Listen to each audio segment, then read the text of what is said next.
Hello, humans. Welcome back to T.H.PARALLAX. Today we are doing something a little different. Idris is not in the room today, but we have a guest, Dakota. Hi. Hello.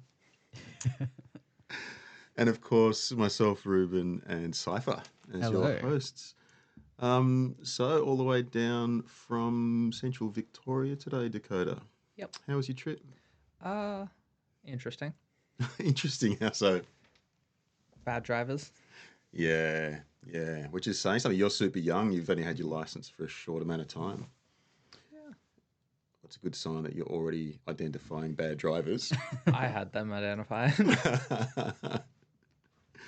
Tell us a bit about yourself. You're an interesting kid. I've known you for a while, and you've been doing interesting stuff ever since I've known you. What do you do in your spare time? I'm an SCS volunteer. I have been for 5 years, close to now.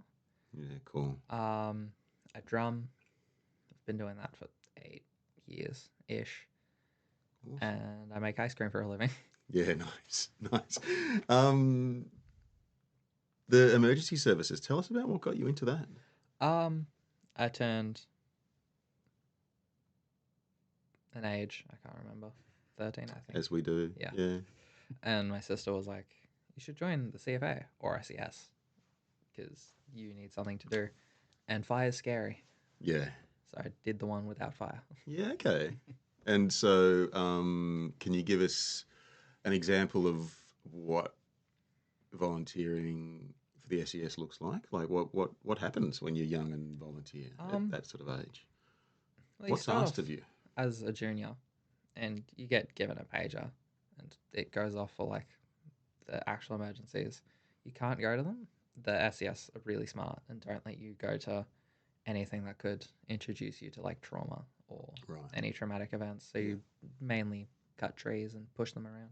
Okay. Yeah. Get So on you're the sort roof. of at the lower risk kind of. Yep. Yeah. And then once you turn 18, that's when you get to go to like the proper big boy emergencies. They just open you up to the trauma on your 18th birthday. Yeah. Wow. Yeah. Cool. And will you keep it up, do you think? Yeah. I plan on going as long as I can. Yeah. That's really cool. Really cool. I've always loved that you do that. I've always we have a Discord channel for our art groups and stuff, and for years now, Dakota has just shared photos of these like emergency vehicles and things on fire and things up trees and things being cut up and torn down. It's been great. Yeah, cool. Oh, well, welcome. Thanks for coming. Thanks for having me. All right, so today we are doing something similar but different. We're going to hit the Reddit stories once again, and then we're going to continue with what we started last week, which was the Parallax Pool. We're doing a tarot reading for something out there in the world, which I'm looking forward to. That was super fun last week. Who's going to start with our first story? This week we have chosen the No Stupid Questions. Right. Forgot about that. Cipher, are you going to kick us off? I don't have any. I literally just pulled up on the app and I'm like, Well, maybe the guest is going to kick us off while No. you do some mad research in the background. How are you at multitasking? I mean, I've been doing it since I started, so. Perfect. Do you want to kick us off, Dakota? I gotta choose one. Hold on. You're much younger than me, so the chances of you navigating your Almost phone... younger than you. You're much younger. So the chances of you navigating to a story are quicker. But I'll race you. Let's see who gets there first. I think I texted a couple to... Oh, I have one. Oh, perfect. Cipher. This one's interesting. I literally just saw the title and I'm like, okay, I'm going for it. So, is it normal that my mum keeps fixing my speaking tone? Is it normal my mum keeps fixing my speaking tone? Mm-hmm. Oh, gut instinct is no, mum needs to calm down. Your speaking tone is your speaking tone. But maybe you've got a gross speaking tone and it's full of attitude. And like what grump would be and like gross speaking? well, like a whingy one, like a grumpy, negative. I don't want to. I hate everything. When people get locked into that kind of like people can get locked into a negative, and I've found that I've done that through my life where I'm like, oh, you need to calm down, bro, and just like say something nice about something today. What does your gut tell you before we hear the story? No, I think your speaking tone is just your speaking tone. Like you said. That's what I'm flowing to. Yeah. Okay, here we go.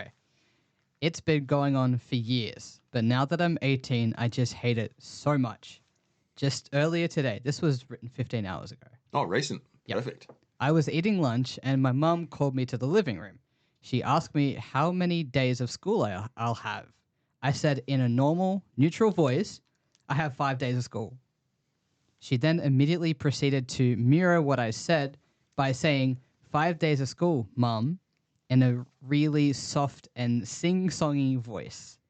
She told me to repeat, and I continued to say it neutrally again while adding Mum at the end like she wanted. She still wasn't satisfied and said it again in a sing-songy voice. When I was getting visibly irritated, but not shouting or anything, she asked why I was so agitated. I can even recall multiple mornings when I would be eating breakfast on my own and she would come down. She would say, "Good morning." And when I said good morning back, she would correct me again and say, "Good morning, Mum," in that same sing-songy and cheerful voice because how I said it wasn't cheerful or sweet enough for her. I hate it so much. And I don't know if this is really normal, but I just know that it makes me resent her more. I'm confused. I originally, halfway through the story, I was thinking that Mum was using the sing-song tone, parodying, parodying, making fun of the daughter's sing-songy voice. I thought she was mocking it, but it sounds like the mother's asking for a more sing-songy. I'm so confused. What's going on?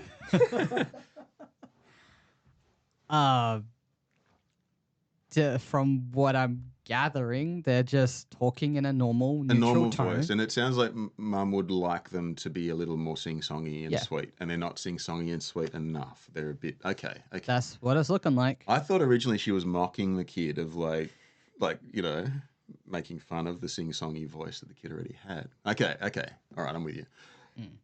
This is weird. It's kind of annoying. I get it.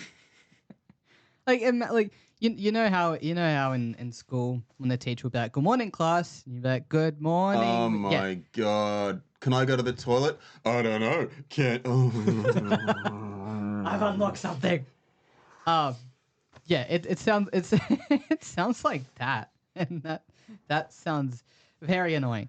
I would hate that, especially if because my tone is pretty neutral, and if my mum ever said, "Oh, can you say it like this?" I'd be like, "No." Yeah, but I don't know. I'm thinking like you made this kid. You like literally made this kid, and now you're upset with their tone. That just seems strange to me. What do you reckon? Yeah, I would be annoyed as well. Yeah.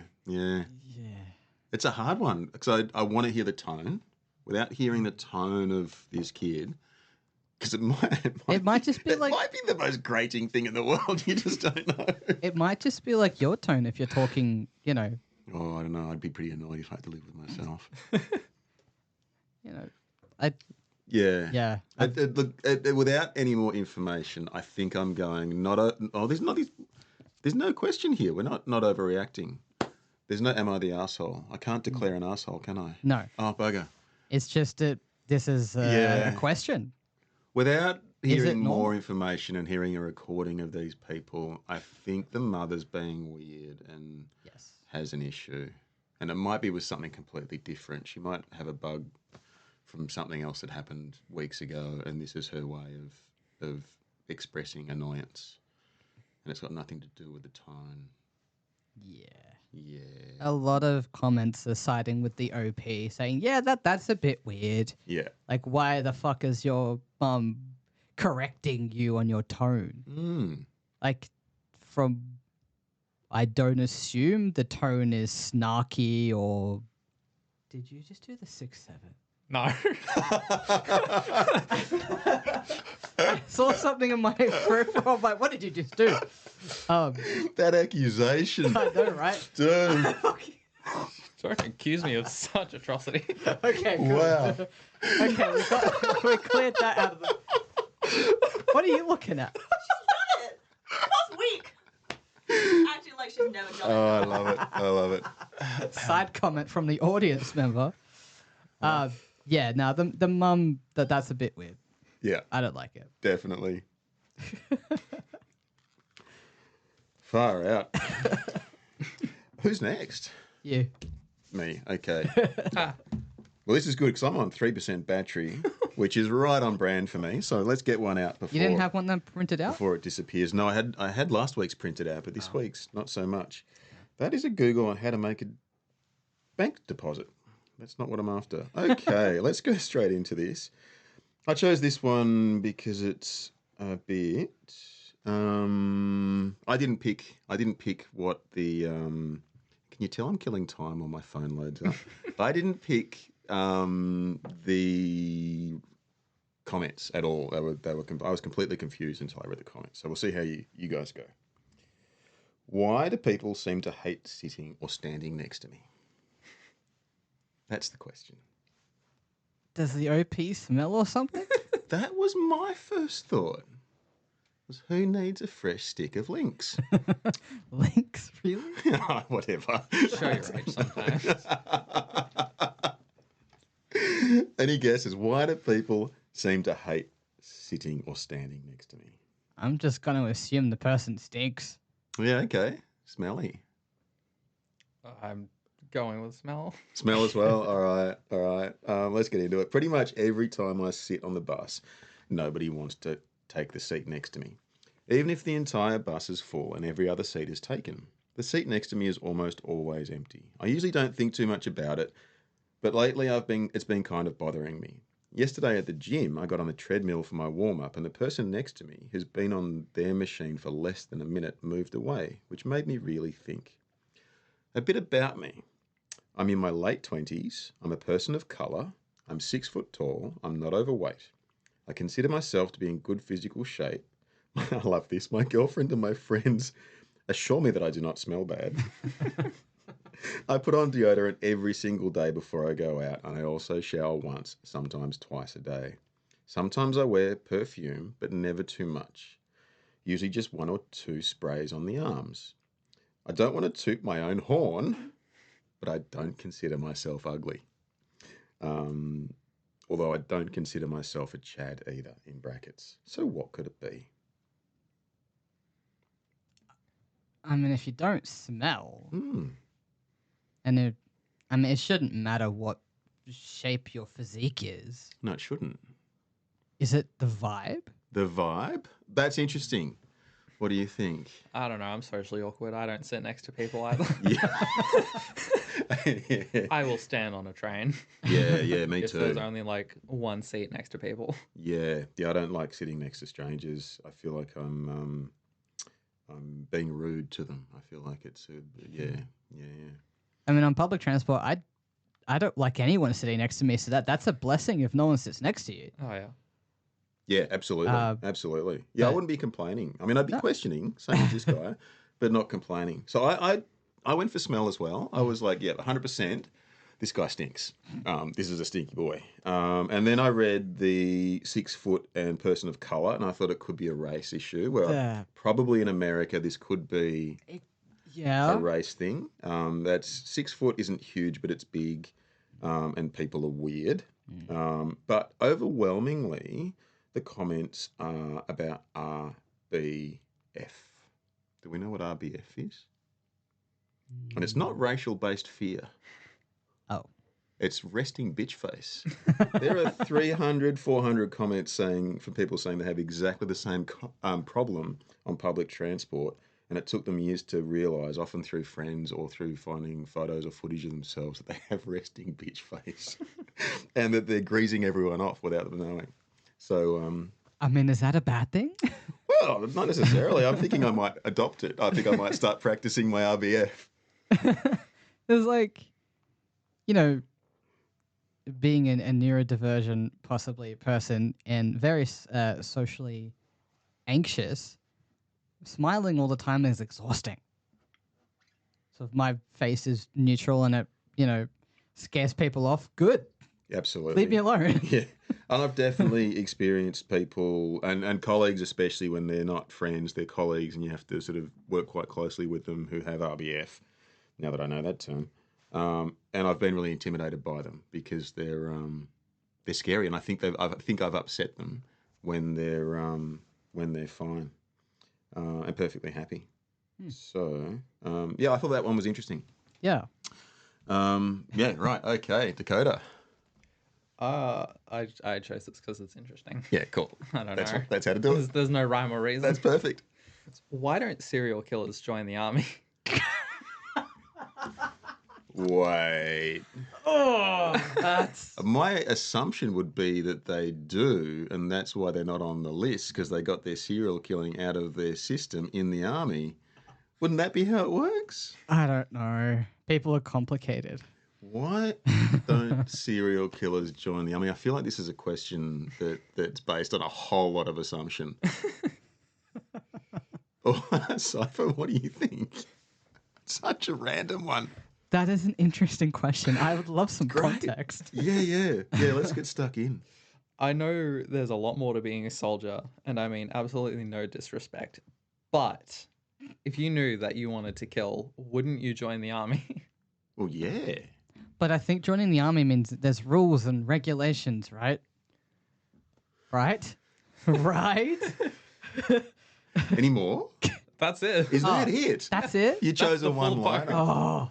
I don't know. I think the assumption is incorrect in the question that serial killers aren't joining the army. I think that they probably are, and it would make perfect sense. And how would we know? Certainly, from talking to veterans, I've known some Vietnam veterans over the years, and the conversations around other soldiers who they found really terrifying and behaviour that they found really terrifying was definitely a thing. There were people over there who were, pretty alarmed at the parts of humanity that they were exposed to. But this could get so dark. I feel like I want to pump the brakes so hard. Maybe slow it down a little. Oh, that's a good one. Yeah. That's I don't even want to invite phone-ins on that one. No, wow. Nice. you wouldn't even know if You they go were. dark. No, I'm not going to ask that question. Okay, I found one. All right, cool. This is a short one, but not a one-liner. Good one-liner though. It was. When did people start getting terrified and or enraged at people knocking on their front door? Oh, I've always been terrified about people knocking on my front door. Although I get terrified if I get a letter. It's bad news. I automatically think bad news. I automatically think I haven't paid my tax, my house is about to get taken off me, something awful happened, somebody's died, and then it's like an ad or a salesman. I'm like, oh, thank God. Fantastic. It's just junk mail. Well, I mean, I'm concerned if people knock on my door, but that's because I'm in the middle of nowhere. All right. You're like that. You have to pull off of a main highway. So you're out in the country. Yep. Yeah. Actually, I remember that vibe. My grandparents had a farm, and I remember you get the odd neighbour farmer who would come to, their power had cut or there's some issue, and a knock on a country house door that was in the middle of nowhere is really intimidating, and there's a real panic of the whole family sort of prepares itself, and it's all right. It's just George. He's lost a cow or something. Yeah. So the post. Yeah. Just read through a home ownership thread with a ton of comments like, I do not open my door for anyone or never ever knock on my door.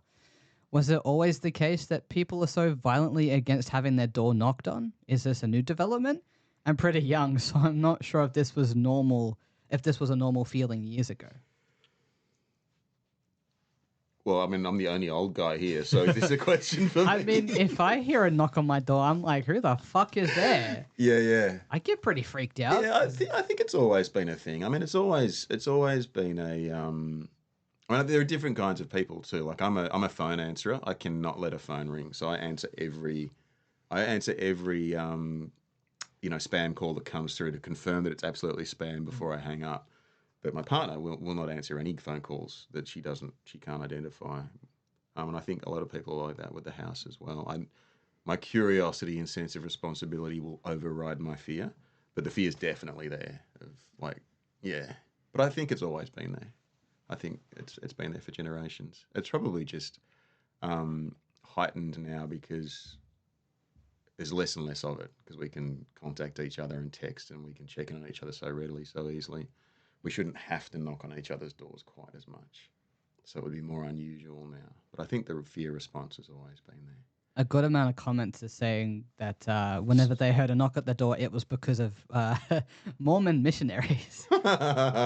My favourite one. I was in Queensland in a flat on my own, and I woke up one Sunday morning, and there were these two guys, and this was like 90s, and they were dressed in like American basketball gear, like big oversized jerseys, and one had Reebok pumps, and the other one had Nike Jordans. And I opened the door, and one of them went, "Hey, I'm DJ, and this is Hoops. We're here to talk to you about God." And I closed the door and went back to bed, but I've never forgotten that line. I can say it now, word for word, nearly 30 years later. They stuck with me. DJ and Hoops. I often wonder what became of them. A lot of people seem to, the only time they ever hear a knock at the door is either a delivery or, Jehovah's Witness or a Mormon missionary. Yeah. Maybe that's a way to get past it is to order a lot of crap on AliExpress so that every time there's a knock on the door, it's a little treat. And you can train yourself to look forward to a knock on the door. My flatmate orders from Temu a lot. Oh, so I haven't done it. How bad is it? It's bad. Honestly. Oh no. He is obsessed with decorating for Halloween, which that's cool, but it takes up a lot of garage space. Is it though? Yes. Cool. I mean, there's a lot of cool stuff that he has bought, but a lot of the Temu stuff that he's bought. There was there's so many. One time he ordered he wanted to buy fake mushrooms for this little display that he wanted to do, and he thought the mushrooms were decently sized. No, they were probably the size of my fingernail. Tiny. Yeah. It was tiny, and he thought they were much bigger, but they were smaller. Yeah. Or one time he wanted to order potion bottles for a witch thing that he wanted to do, but they weren't actually bottles; they were blow up bottles. Oh, I haven't been ripped. I've bought some rubbish, but I haven't had that like scam one. But there was one recently. Who was it? Somebody in our little circle. They got a picture of the thing they ordered. They ordered a thing. They thought it was really cheap, and what came was like a little cardboard cutout of the thing they ordered in an envelope. It's like, that's why it was $3, doofus. One of the funniest things is he had a thing for buying fake severed heads because he wanted to do a whole thing. Oh, I'm down with that. Yeah. But he ordered 3 severed heads, but they were actual severed heads. No. The smell was appalling.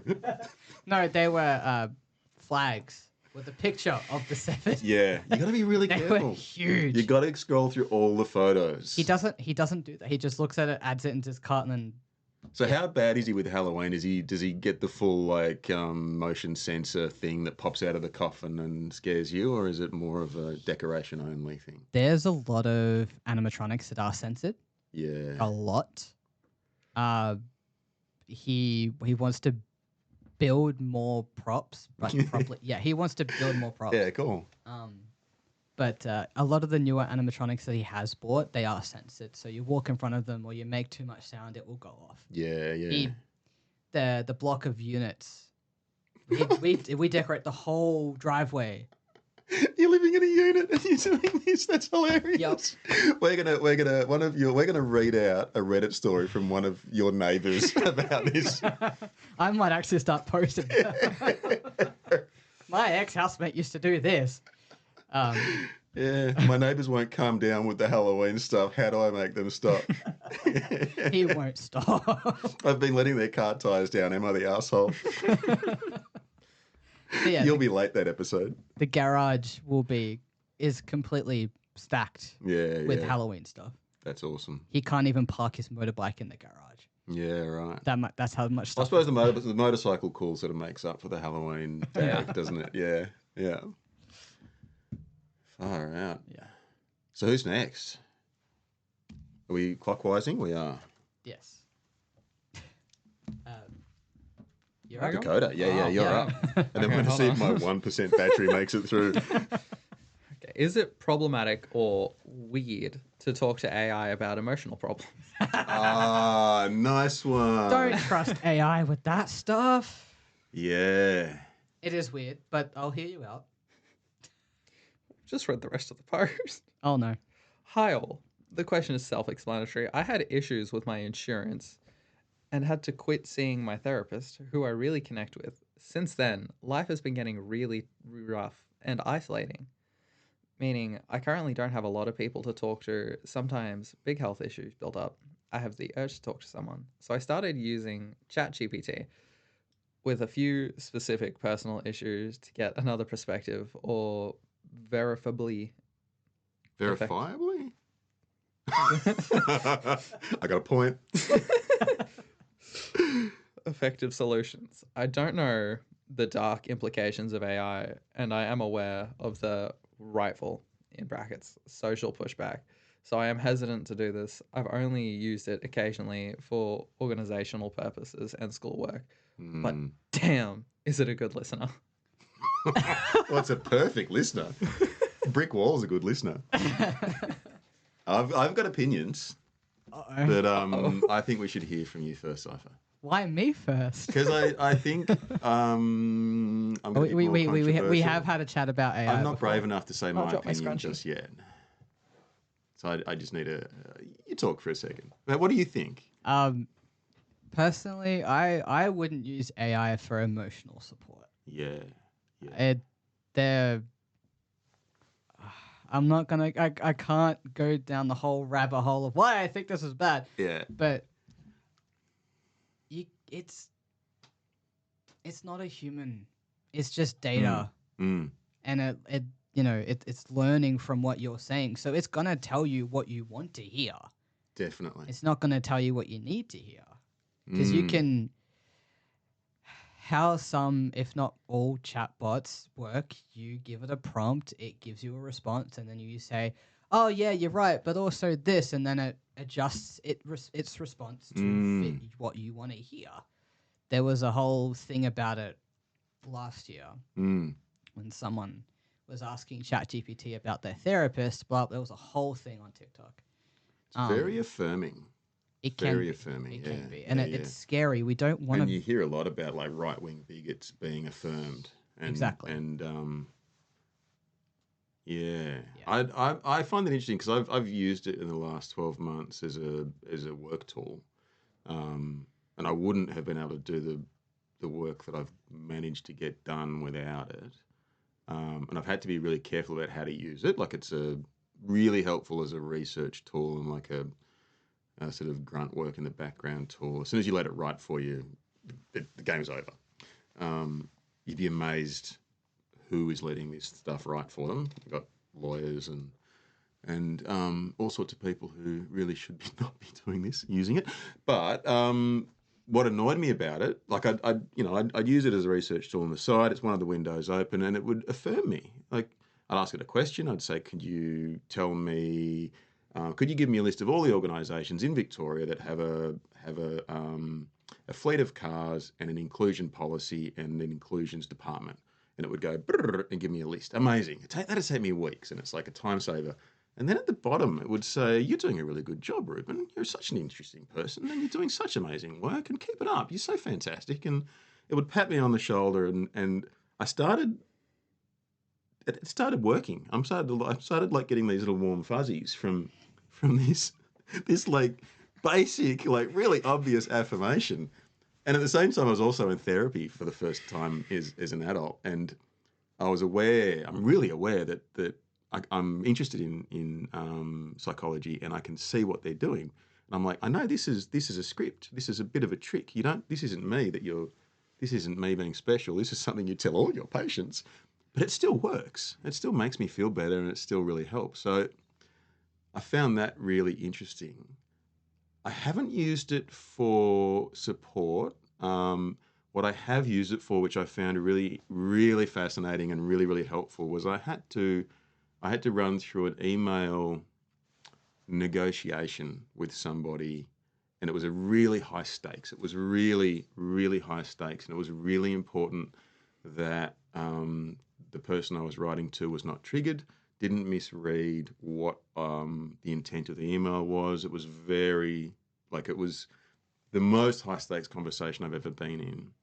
And I used AI as a red flag. So I would give it my emails and say, are there any red flags in here? Can you read this as a highly defensive person, or as a transactional ally, and I'd give it all these like worst case scenarios. Pretend the person on the other end of this email is ready to go, ready to fight me. Can you give me a red flag check? And it would go through and say, oh, this could be read by somebody of this flavour like this. This could be misread.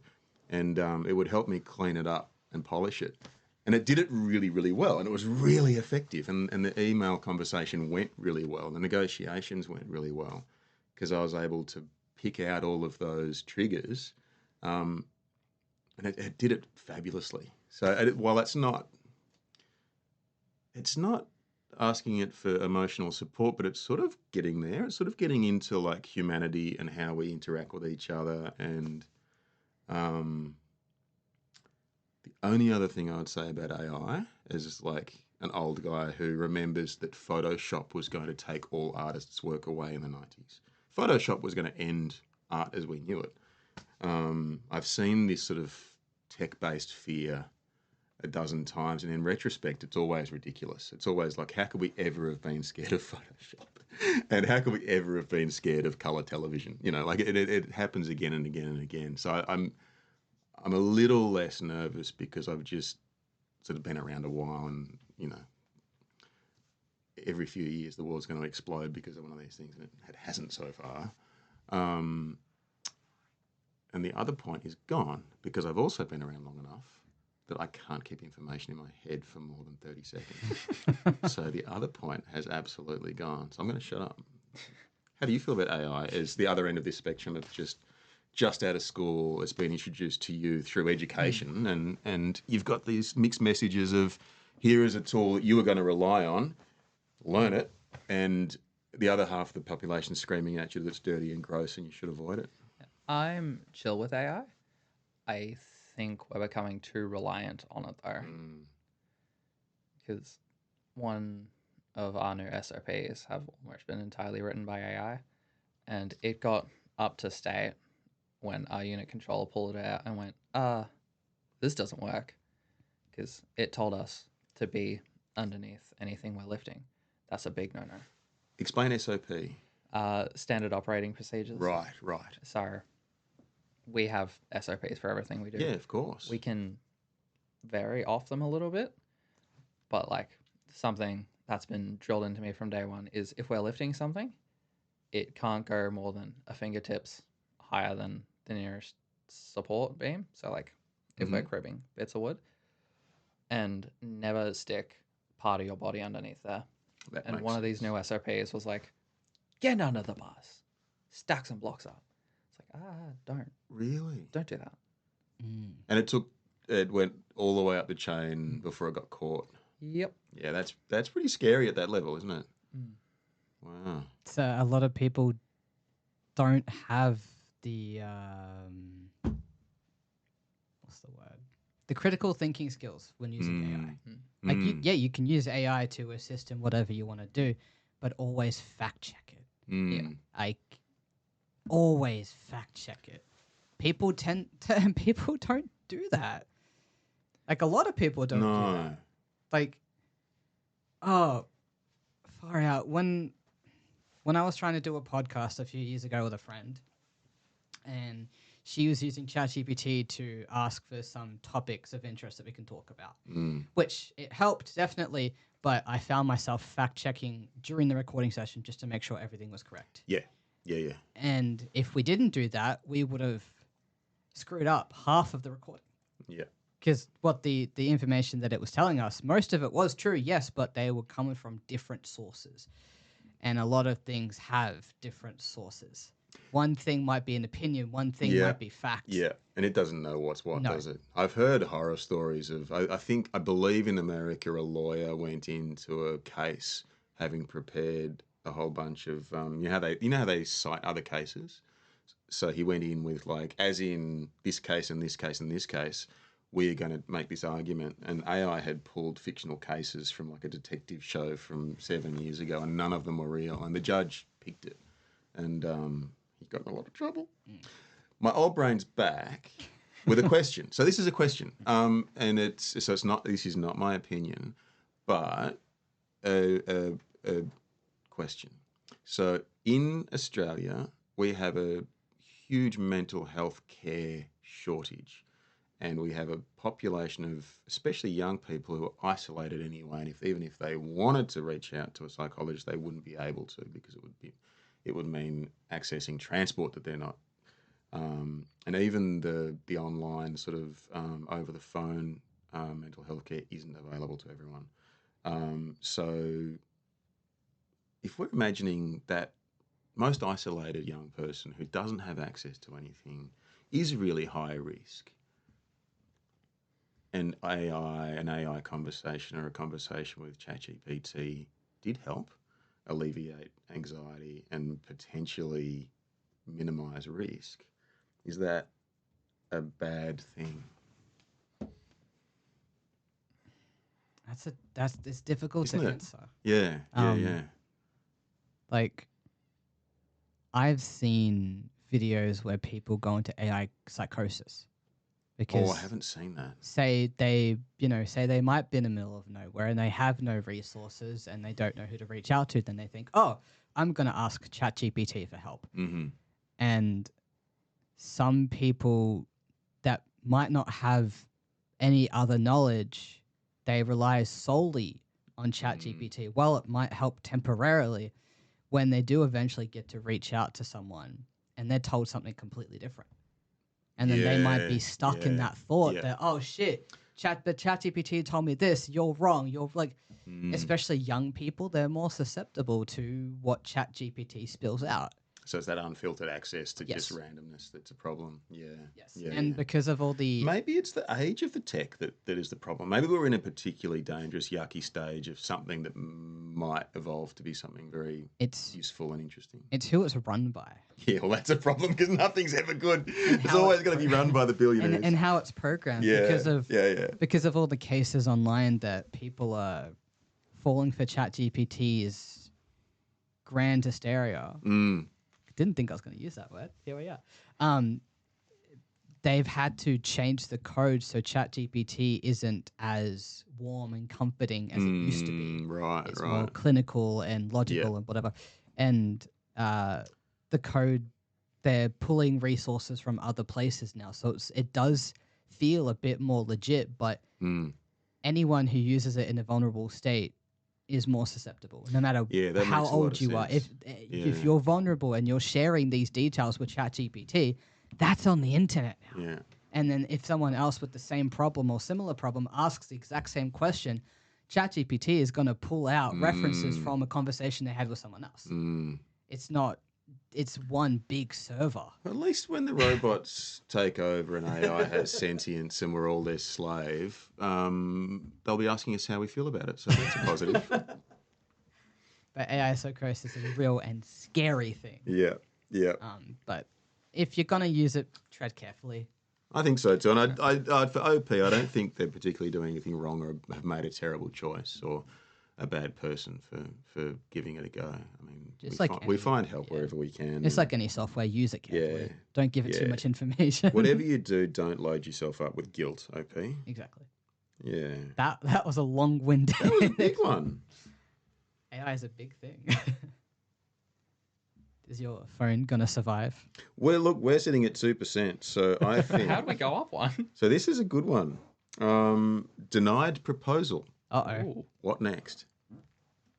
I find this one quite interesting. Go for A it. few months ago, my boyfriend said when he was younger, he thought if someone said no to your engagement proposal, you just continue in the relationship like everything was before and propose again later when both parties are ready. The analogy he used, and I love this, if you play a game that has levels and you failed one, you just go back to that level and start again. I laughed so hard because I thought he was kidding and made fun of him about it because I find it adorable and hilarious. Tonight, when I made a joke about this, he said, "You know what? I think we need to crowdsource more opinions because I bet people agree with me, or at least more people agree with me than you think." So in short, if somebody rejects your proposal, do you just assume you're going to resume the relationship as it was before? I've never been in that position, so I don't know. Yeah, I thought that's how that worked. You thought that? Tell me. I thought that, like, you say no, and it's like, oh, that sucks. And you just work through it. And try again Try later. again later. Yeah. That's a pretty reasonable response. I so want to bring our silent guest in on this one because there's another opinion there. I'm really fascinated. Do you want to do it through sign language? That's all I'll ask. Two people who've never communicated with sign language are going to start now on the air. I don't know. I thought a lot about this one. I come at it from a self-esteem issue. Like I think if I was in love with someone enough to propose, and I have done it. I have proposed. Thank you. She said yes, and we never bothered. That was 20 years ago. We're still engaged. Still madly in love. I think if it had been a no, my self-esteem would have been so crushed, and I think I wouldn't have been able to carry on a healthy relationship. I think I would have ruined it. I don't think I could have come back to just live day to day, sort of, okay, we're just back to boyfriend and girlfriend and, I'll try again later. I think I emotionally wouldn't have been up for it. I think I would have, regardless of what I wanted to do, I think I would have ruined it, especially when I was young in my 20s. I think I would have just been way too hurt and spoiled it. I don't know. What do you think? I mean, I guess if the person says no, then that just means they're not ready. Yeah. Because it's a big commitment, and there's like a lot of paperwork involved, and a lot of Paperwork is the worst. I get it. like there's a lot involved in what a divorce is. A long process This as is well, true, and yeah. splitting assets and shit. Like when I was living with one of my exes, her parents were still going through a divorce, and they were going through a divorce for years. Yeah, it can be really And messy. trying to divide assets, and the house that they were living in was still technically owned by her dad. So they were trying to sort out who would get the house, and if the mum had to sell it so she could move somewhere else, it was a whole thing. And they had to split the profits of the house sale as well. So so I understand if they weren't ready to say yes. Yeah. I think maybe just the reasons and the communication behind the whole thing of, why. Like for me, I proposed, but I was never into marriage. I proposed because I just wanted to make the promise. I wanted to make the commitment. And it sort of, we never went any further than that, even though we spent 30 years together and had kids. It just, the marriage wasn't the issue. It was the promise. It was just we commit. I think marriage is overrated, to be honest. I think it's a bit outdated and weird unless you're deeply religious. Yeah. It's like you see people get married mostly in a church. Yeah. And I'm just like, what? Like, yeah, I don't know. Marriage is a little outdated for me. Don't ask me. I haven't Do you even thought of that. Do you have marriage fantasies? Do you have like fantasies? I'm 18, man. walking I down- haven't thought about that. Hey, I'm a father. Oh. Like, if my partner and I ever get to that point, it wouldn't be a marriage. Yeah, It'd be like there's actually traditional pagan ceremonies that I would participate in yeah. with them, especially like a hand fasting ceremony. That's something a little bit different. Yeah, cool. The whole marriage thing is a little. You're right. We've got a broken heart off camera here. We've got someone's heart being torn out and crushed. I mean, you don't have to be married to be, No, I recommend a proposal with no marriage. I reckon it's a great way to go about it. Yeah. Avoids all that paperwork. Yeah. And once you've got kids and you've been together a while, it's a messy separation anyway. There's no avoiding that. Yeah. I don't know, but for OP, what do we think? Was OP the one that said no? Oh, no, there's been no proposal. It's just hypothetical. It's a hypothetical conversation within their relationship. But it's obviously an issue for her. And I'm reading the wrong piece of paper. Yeah. Yeah, anyway. I guess then if one person says no, then they're just not ready. Yeah. Or it might not be for them. Absolutely. Yeah. Yeah, and I just think continue as is. the reason and the explanation of like if the answer was no because marriage is a real thing for me, but I love you, baby, with all my heart, and maybe one day, like I think if it came with like some kind of follow up, but if it was just like don't get away from me, no, yuck. I think it depends on the answer. Yeah. And what a sticky one to be put in, like having to let someone down from a proposal. Can you imagine? They're down on their knees in front of you, and you're like, oh. Have you seen those marriage proposals at Disneyland? No. A lot of people do that, especially the Disney adults. They go to Disneyland just to propose to their partner. No, I think, I don't know. A Disney adult. I haven't ever come across a Disney adult. I'm My just mum's getting a you. Disney adult. Your mum's a Disney adult? Yeah. Wow. Did she get a Disney proposal? No. She made my dad propose to her. Explain. Okay, Physically? like was it a twist of the wrist down to the one knee? So, their relationship started off as all teenagers do. Hey, this person likes you. Hey, this person likes you. And then they're like, all awkward. And then they dated for 10, 20, 15 years. Yeah. Around there. Yeah, that's healthy. Get to know each other. Nice. And then my sister was conceived, my oldest one. And they were like, all right, let's get married. So Dad took her to Pandora, made her pick a ring. And that was their proposal. Yeah, nice. I think that's kind of sweet. I've seen so many different. I've seen people who just make a decision and you find out about it because they went to the office in Melbourne where you get it done and they signed a paper, and 2 years later you find out they're married and they just made no deal out of it whatsoever. And then you get the full disaster of we're going to spend 150 grand on this nightmare of a day, and everyone's got to make it a thing, and we're going to eat that disgusting cake. It tastes like poison. How would you know what it tastes like? I've been to lots of weddings. No, poison. It tastes like almonds. It's like that weird Cyanide. Yeah. But the wedding cakes are that weird almond. It's like you only ever taste it in those white icing. It's like a fake almond, and then the smell of almond cyanide. So I've always associated wedding cake with like poison. And I've always thought it'd be a great way to take out a bunch of people with a wedding cake. It's like it's a cool.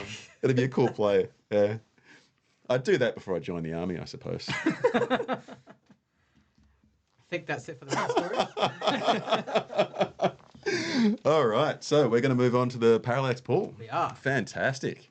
Does anyone? Are we going to ask our guest if there's a thing you'd like a card pulled for, or some cards pulled for? A reading. It could be something in your life. It could be a person, an event, a vibe. It could be a friend or a family member or a pet. Anything at all. Really putting me to work there. I don't know, man. That's too many options for my small brain. I haven't got much going up here. Is there anything coming up? Anything that you're waiting to find out about, or anything you're looking for? Anything you'd like to happen in the future that you're not sure about, or any dreams, hopes? Any endeavors you're starting out on? My luck getting home. I was in Geelong for less than an hour and I already hit a car. So, Did you have a little car crash today? I rolled into the tow bar of the car in front of me. Oh, okay. No damage done. Was no damage, but No. I still hit a car. That's heartbreaking. Cipher. Dakota's got a brand new whip. Brand new to me. Yeah. She's pretty old. It's pretty cool. It's like your classic teenage first car. It's great. It reminds me of we had a car rental company when Jodie and I were young called Rent-A-Bomb, and that's exactly the car that you'd rent for the weekend. It was like your classic sort of first car. It's brilliant. Yeah, I dig it a lot, and it's got a spoiler on it, which is ridiculous. I think I have something in mind. It's a bit up in the air at the moment, because I got an email today about. Now I forgot what it was. Give me a second. It was from an email from Equality Australia. Yeah.